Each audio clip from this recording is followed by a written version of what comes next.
యెషయా ప్రవచన గ్రంథము 48వ అధ్యాయం చూడండి 18వ వాక్యంలో ఒక మాట ఉన్నది.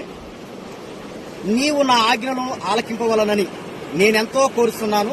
ఆలకించిన ఎడల నీ క్షేమము నదివలను, నీ నీతి సముద్రపు తరంగములను ఉండెను.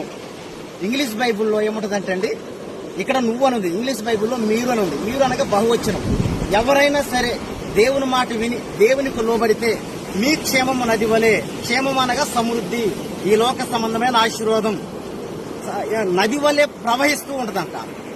అని నీతి అయితే మాత్రం సముద్రపు తరంగం వలె ఉంటది. తరంగం అంటే మీరు చూస్తున్నారు కదా, ఈ సముద్రపు అలలు, ఈ సముద్రపు అలల నుంచి వచ్చే శబ్దం. మన నిజంగా చెబుతూ చూడండి, ఈ సముద్రపు అలలు ఎలాగైతే ఉంటుందో మన నీతి దేవుని మాట అంటే అలాగనే ఉంటది అన్నమాట. ఈ సముద్రపు అలలు ఎప్పటికీ ఆగవు.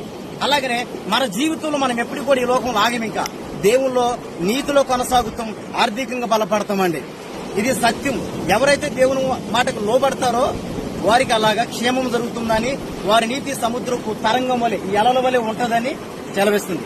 అలలు అనగా ఈ తరంగం అంటే ఈ అలలో నుంచి వచ్చే శబ్దాలు బాగా గ్రహించుకోండి. దేవునికి స్తోత్రం. మీ అందరికీ వందనాలు.